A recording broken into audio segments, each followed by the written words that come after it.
Well, this is chapter 5 for World Civilizations, and it's on ancient Greece. Today, this first page will go to 14. This first section is talking about early people of the Aegean. That's the Aegean Sea. It's located east of Greece. We don't know what these people called themselves, but the Minoan civilization did develop on the island of Crete. It's an island which is part of Greece today, and it's the largest island. It's to the south of the mainland. Anyway, this civilization is called Minoan after Minos, who was a legendary king, and their success was based on trade, not conquest. Their greatest success was between the years of 1750 BC to about 1500 BC. They set up outposts throughout the Aegean world, and they did have some contact in Egypt and Mesopotamia.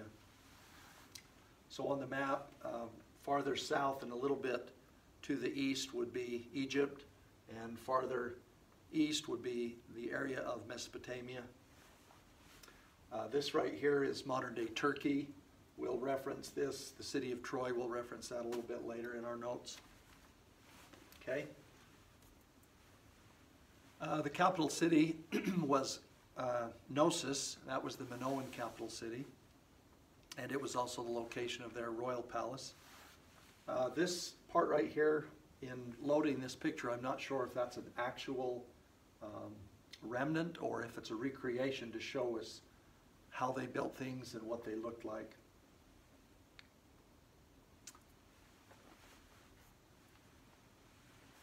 Okay, a shrine is an area dedicated to honor the gods and goddesses. A shrine could be a very big thing that you walk into. These here are something you would stand in front of, and there's items inside this opening. Here's a cross. There's other little examples there. So you could stand in front of them and offer your prayer or worship. Frescos, these were watercolor paintings done on wet plaster. Excuse me. The walls of the palace were decorated with many frescoes. Within the palace, they had rooms for the royal family, banquet halls, working areas for artisans. And the frescoes tell us about the importance of the sea. As you can see, this man here standing holding a couple of strands of fish. There's some dolphins and other things up there in that fresco. Also, they tell us of the worship of a bull and a mother goddess. And so in this picture you can see a bull represented in that fresco. Probably the most famous fresco, which we'll talk about later in the year, is Michelangelo's painting of the Sistine Chapel, where he created that whole ceiling image. Was a fresco. He spread out the plaster, the wet plaster, and then painted onto it. And as it dried, it would absorb and soak in that color. Okay, the Myceneans, this was the first Greek speaking people that there is a record of. So the first group of people that spoke the Greek language. These invaders certainly played a role in the destruction or decline of the Minoan civilization. This group is also Indo-European, like the Aryans that we talked about in the previous sections.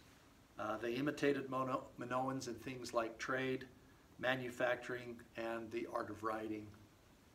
Oh, I'm getting ahead of myself, sorry. Okay, so there's the part about Indo-Europeans and their imitation of the Minoan civilization. 1400 BC to about 1200 BC for this group, and they, like the Minoans, were also sea traders. This is one of the stories that probably most everyone is well aware of and enjoys hearing about Greece, or at least they remember about Greece. So it's about the Trojan War. 1250 BC is about when this took place. So this war may have had its origins in an economic rivalry between Mycenae and Troy. So I probably should have another map up here, but if you remember previously, the map showed Greece, and then over here on modern-day Turkey was the city of Troy, as I referenced earlier.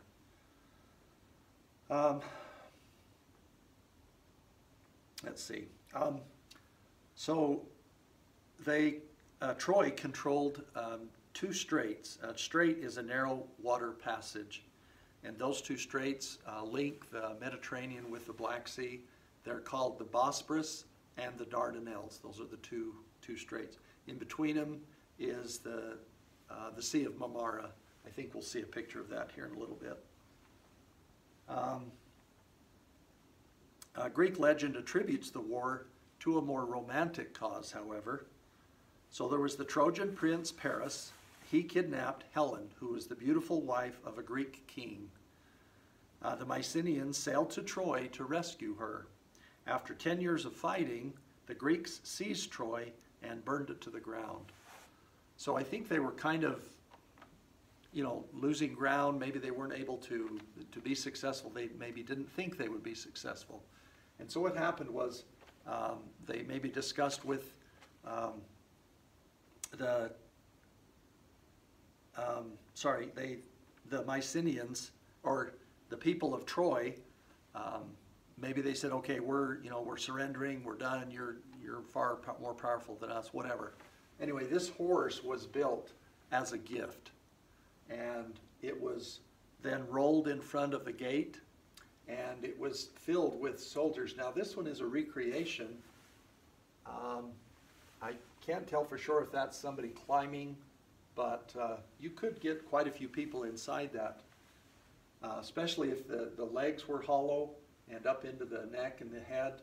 You could get a lot of soldiers in there. So anyway, the people of Troy were celebrating, drinking, partying, thinking, okay, we've won and it's all over with. And then, of course, with drinking and that and partying, they got tired and fell asleep. And they had wheeled this horse inside their city gates, and then they're celebrating. Well, into the night, when everything's quiet and everybody's sleeping, the soldiers come out of the horse and kill and destroy everybody. And so that's how they were able to be successful. I believe he's a German. There's a man by the name of Heinrich Schliemann. And in his work and effort, I believe maybe early 19th century, found evidence of fire and a war that had taken place. So even though it's speculation, probably happened. There's good evidence that it did happen that way. Okay, so this is a bust of Helen of Troy. There's a picture of the straits, or at least one of them, and this is a map. You can see the two straits, and then here's the Sea of Marmara, the Aegean, linking those to Mediterranean, to the Black. Okay, next group is Dorians, a wave of Greek-speaking people that invaded from the north. They were a warlike people, and this took place at about 1100 BC. I always remember with the year 1100 BC is that's when people started using iron. So 1100 BC to about 800 BC, Greek civilization seemed to take a step backwards. So this group maybe just wasn't the technology and innovations and things, that they just weren't on top of everything, and kind of declined a little bit. Okay, Homer, again, not Homer Simpson that people hear about, but a blind poet credited with writing the Iliad and the Odyssey. So I guess that's a bust of Homer. And I find it interesting that it says credited with. That means that maybe they're not sure who actually wrote it, but he was given the credit. Okay? And then on the next two, we'll talk about the two stories. So the first one, and he lived about 750 BC. The Iliad tells of the siege against the city of Troy. It includes a story about Achilles, who was the mightiest Greek warrior. So, he's this great warrior, and he rides in on a horse, and one guy pulls back an arrow and kills him with that arrow. So if somebody finds your weakness, the reference is from this event where they found his Achilles heel. So anyway, all right. Then the other one, the Odyssey, this one tells of the struggles of Odysseus after the fall of Troy. And it's his struggle to get home with some of his men. These stories are passed on orally before being written down. They tell stories of honor, courage, and eloquence. Again, there's probably a lot lost in translation, or not necessarily translation, but as you retell a story, sometimes you lose a lot of the information. In the Odyssey, it tells of a sea monster, a one-eyed giant, a sorceress. I know they travel and come in contact with sirens that, if they sing, then it does something to the men. They kind of hypnotizes them. There's another group where they go and visit, and the men turn into animals. And and they think they're there for just a few days, and they've been there for a year or more. Anyway, this picture here, so in one place, Odysseus goes and he gets from one of the gods a bag of wind, and it's going to help them get back home, as long as he doesn't open that bag. Well, of course, the men, hey, what's in the bag? Why don't you show us what's in the bag, And he says, I can't open it, you can't see it, we have to wait till we get home. Anyway, so they tie him up, and they take the bag, and they open it.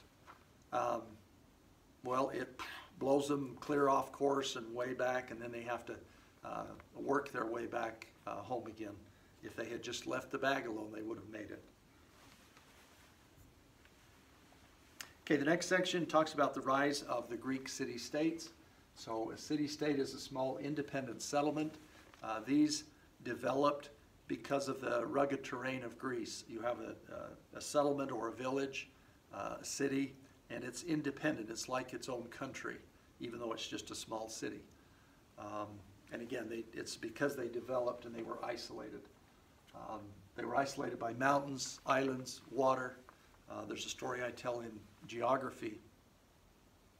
When the gods were creating the earth, they took the dirt and put it into a sieve, and they shook it back and forth, and the fine dirt fell through, and the rocks and clumps that were in there, they threw off to the side. And then when they were done creating it, that pile of rocks and clumpy debris was Greece, because apparently Greece is a very mountainous and rocky area. Polis is a unique version of the city-state. The Greeks were still skilled sailors, and they expanded the Phoenician alphabet. Typically, these cities were built on two levels. The walled main city, and then the Acropolis, which we'll talk about on the next one.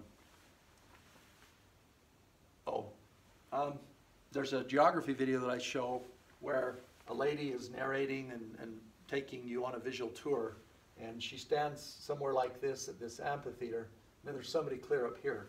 And if she just talks, not yelling, but a nice firm voice, just talking like I am right now, the people up here can hear her because of the acoustics of the way that was built. So the Acropolis, a high city, and it's the location of marble temples, the most famous being this building. I'm sure I'll have